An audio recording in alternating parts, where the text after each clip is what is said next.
Ladies and gentlemen, I'm certain you appreciate that in light of these current circumstances, we are left with no option but to expect the inevitable adversity from those who in the past made decisions for our nation, those who have plundered our resources, as well as all those who profit from this situation, whether they are African citizens or individuals foreign to our region.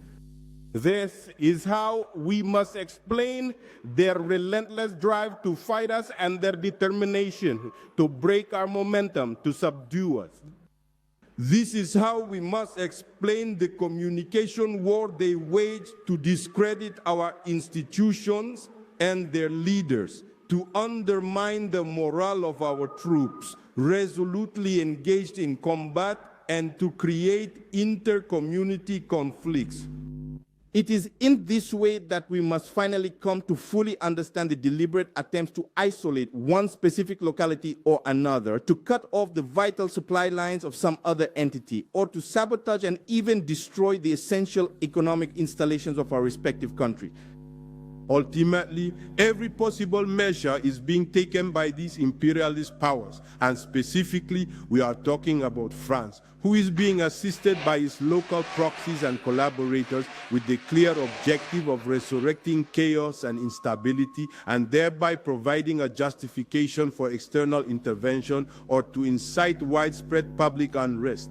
However, all these treacherous and deceitful maneuvers have completely failed, and they are destined to always fail by the grace of God, if He wills it. Ladies and gentlemen, pause since the 18th of August 2020 in Mali, pause the 30th of September 2022 in Burkina Faso, pause on the 26th of July 2023 in Niger, pause our three countries.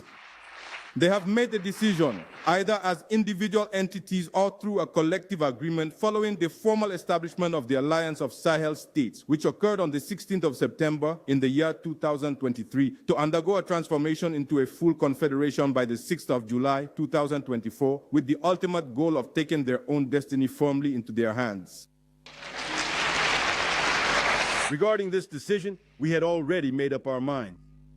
With full responsibility and a comprehensive understanding of the inherent stakes and the significant challenges that it presents, as well as of all the potential ramifications that could potentially be associated with it. It is therefore a sovereign and fully conscious decision made in the paramount interest of our respective nations, both for the sake of history and for the generations to come. After more than a decade of massacres against our innocent populations, amidst the total indifference of some and the active complicity of others, we could no longer tolerate the perpetuation of the inefficient and corrupt predatory system established in our countries, especially since no clear path out of the crisis was in sight. Worse, converging evidence suggested the system in place had no solution to our security problem. It was rather a significant part of the problem. Ladies and gentlemen, in the face of this situation, we have clearly understood the critical stakes that threaten the very survival of our peoples. In the first place, this situation has been created to facilitate the exploitation of our resources and to impede the legitimate aspirations of our peoples for a better life, for progress, and for development. Indeed, it is the neocolonialist exploitation of our natural resources that, to a very large extent, explains the dire situation of poverty experienced by our population. We could no longer tolerate our nations dominated by those who seek to keep us poor while pretending to help us and demanding our gratitude and recognition. Secondly, this situation has unfortunately fostered a particular mindset and a deep-seated mentality of dependency and an inferiority complex among a great many African leaders and elites. As a direct consequence of this, unjust and exploitative Leonine contracts were forcibly imposed upon our nations, and a sophisticated and intricate network of influence and control was strategically established and implemented with the explicit purpose of dominating and controlling our society. It is this pervasive, multifaceted stranglehold that explains the behavior of certain nationals from the AES bloc and those self-loathing Africans who fight against us instead of defending their own people who are bruised, plundered, and humiliated. It's this very same stranglehold that accounts for all these unequal contracts which allow them to plunder our nations. It's the same pervasive control that explains why African leaders are constantly summoned to a multitude of utterly useless, incredibly costly, and entirely ineffective meetings.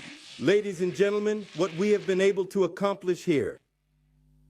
All of us together in our respective nations and collectively within the framework of our Confederation, it is simply our duty with full responsibility and sovereignty to bring an end to this system and from this moment forward to safeguard the paramount interests of our peoples. This is what we have achieved.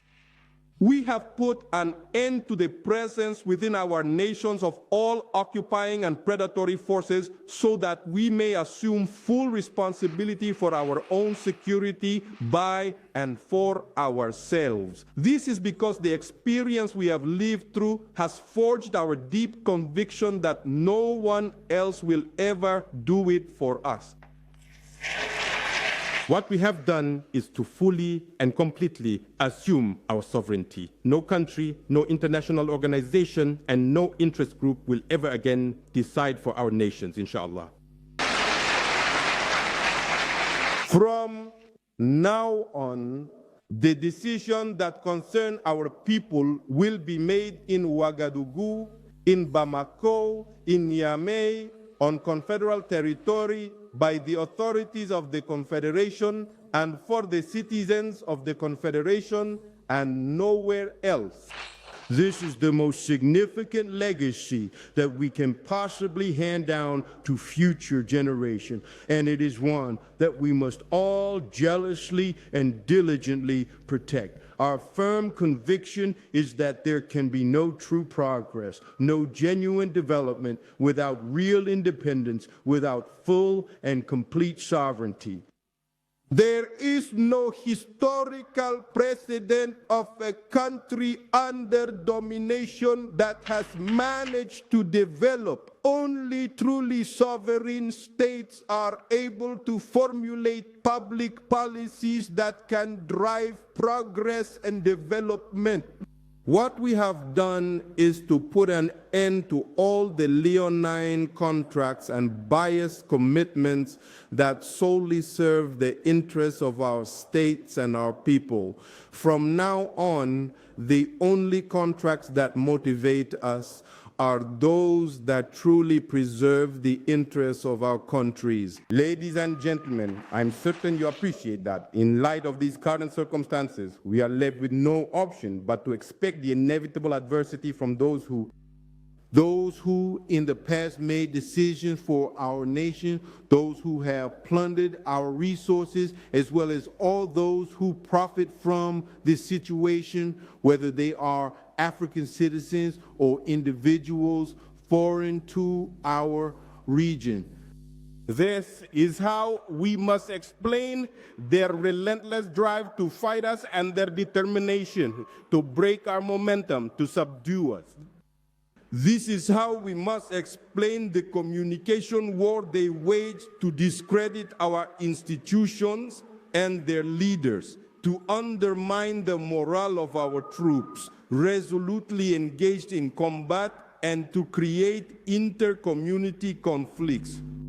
It is in this way that we must finally come to fully understand the deliberate attempts to isolate one specific locality or another, to cut off the vital supply lines of some other entity, or to sabotage and even destroy the essential economic installations of our respective countries.